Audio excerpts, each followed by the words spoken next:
Si tu aimes ce que l'on fait, abonne-toi, c'est la meilleure manière de nous soutenir. Si le cœur t'en dit, tu peux même partager nos vidéos, mettre des pouces, et pourquoi pas nous lâcher un petit commentaire.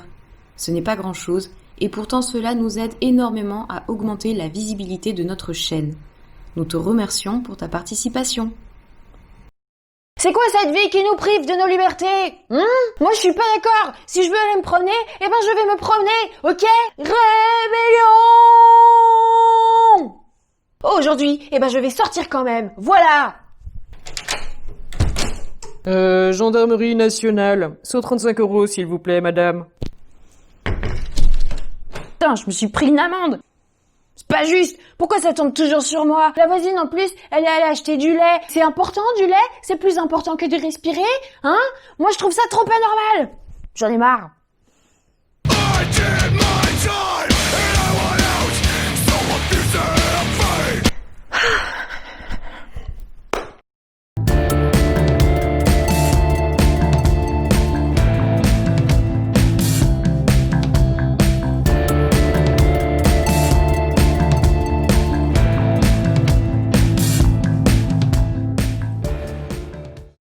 Les rares fois où je sors dans la vraie vie,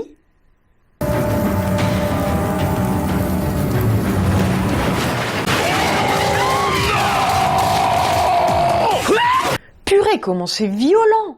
Le jour, j'ai assisté à une scène d'une vieille qui était en train d'incendier un mec parce que il n'avait pas respecté le social distancing et qu'il lui manquait un petit centimètre d'écart. Et je regardais ça de loin et je me suis retrouvée tout con. Pourquoi? Je sais pas. Quoi, quand, où? Hein? Non. Et en fait, en y réfléchissant, je me dis, cette petite vieille, si elle pète un plomb, c'est juste qu'elle a peur d'attraper le virus, de faire partie de la contagion mondiale, et puis de tomber malade, et puis de le refiler. Oups. Et puis de crever. Et en fait, tout ça, ça la rend ouf.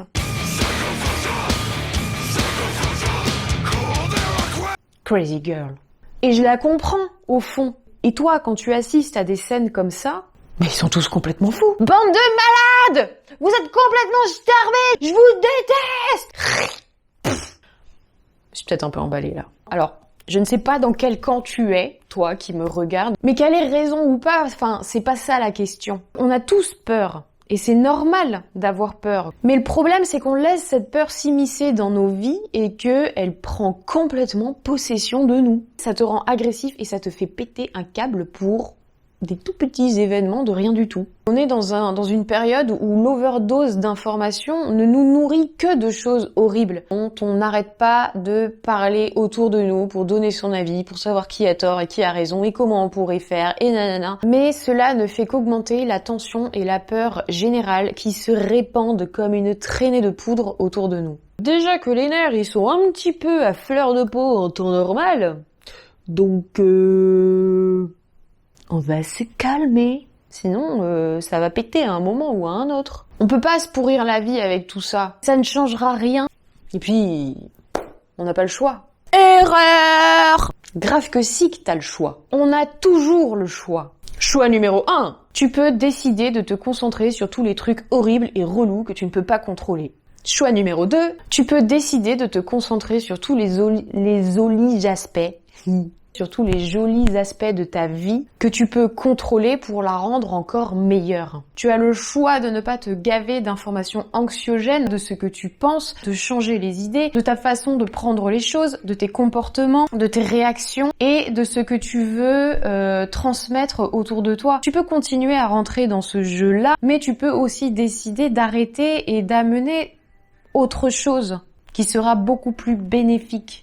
Alors attention, je suis pas en train de dire qu'il faut vivre au pays des bisounours en totale inconscience. Bisous, bisous, gentil bisounours, un petit bisou, y a rien de plus fou.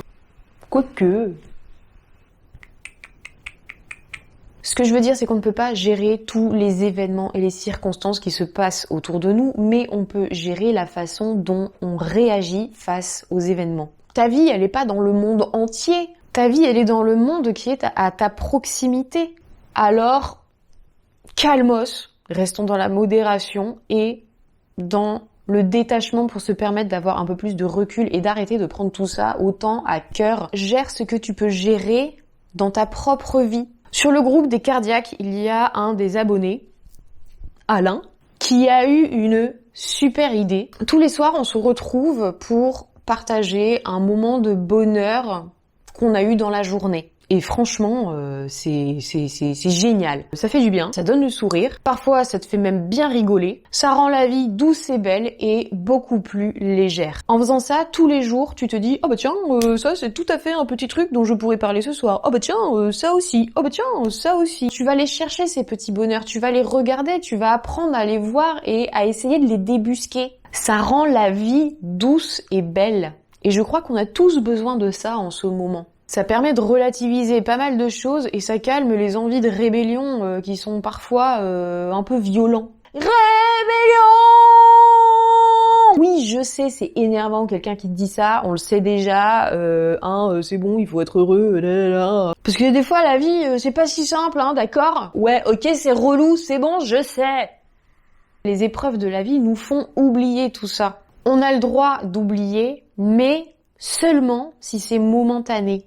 En décidant de choisir, tu peux corriger, tu peux améliorer et tu peux kiffer ta vie, pour de vrai. La vie, c'est comme une balance qu'il faut équilibrer. Et regarde autour de toi, je crois qu'il y a déjà suffisamment de peine, de douleur, d'énervement et de misère. Et je vois pas l'intérêt de continuer à nourrir et à faire grandir cette peur qui nous paralyse jour après jour. Et au fond, je pense qu'on n'a pas toutes les informations nécessaires pour se permettre d'avoir des avis aussi tranchés et catégoriques. Pourquoi est-ce qu'on n'essaierait pas de rééquilibrer la balance simplement en distribuant un peu de bonheur et de joie autour de soi? La joie est contagieuse. Le virus de la peur, de la tourmente et de la panique, il y a déjà beaucoup de monde qui s'en occupe de le répandre. Alors, peut-être que tu peux décider de répandre ce virus-là. Et voilà! Facile! Enfin! Quand même! Non, en vrai, c'est pas facile du tout. Coucou la guerre intérieure! Je suis pas content! Non, c'est pas facile. Mais en cultivant ta force de volonté, tu peux changer ton état d'esprit et ne plus te laisser submerger par ces psychoses et par ces aléas que nous devons subir. Il y a des épreuves difficiles et des choses qui vont être beaucoup plus dures pour certains que pour d'autres. Mais n'oubliez pas que vous avez toujours le choix de la façon dont vous décidez de gérer les événements d'une façon qui vous sera beaucoup plus bénéfique à vous, mais aussi à votre entourage. Et le monde qui vous entoure ne s'en portera que mieux. Et cette vidéo, c'est pour vous dire d'essayer, vous aussi, de trouver du bonheur et de la joie dans votre quotidien, de vous imprégner de ça et d'arriver à le transmettre autour de vous. Parce que ça fait du bien et je pense qu'on en a tous besoin. Voilà les amis, j'en ai terminé pour aujourd'hui. Alors n'hésitez pas à me laisser un petit commentaire pour me dire ce que vous pensez de tout ça. Si tout ce que je te raconte ici te plaît et t'intéresse, eh bien je t'invite à venir t'abonner aux emails privés du lundi matin. Ce sont des petits emails où je te partage des réflexions sur notre façon de voir et d'appréhender la vie qui nous entoure. C'est totalement gratuit. Si ça t'intéresse, tu as un petit lien juste en dessous. Tu rentres ton adresse mail et voilà. Facile, rapide, efficace. N'oubliez pas les petits pouces, de vous abonner, de partager la vidéo si vous pensez que ça peut intéresser des gens. Et voilà, et je vous dis à très vite pour de prochaines vidéos.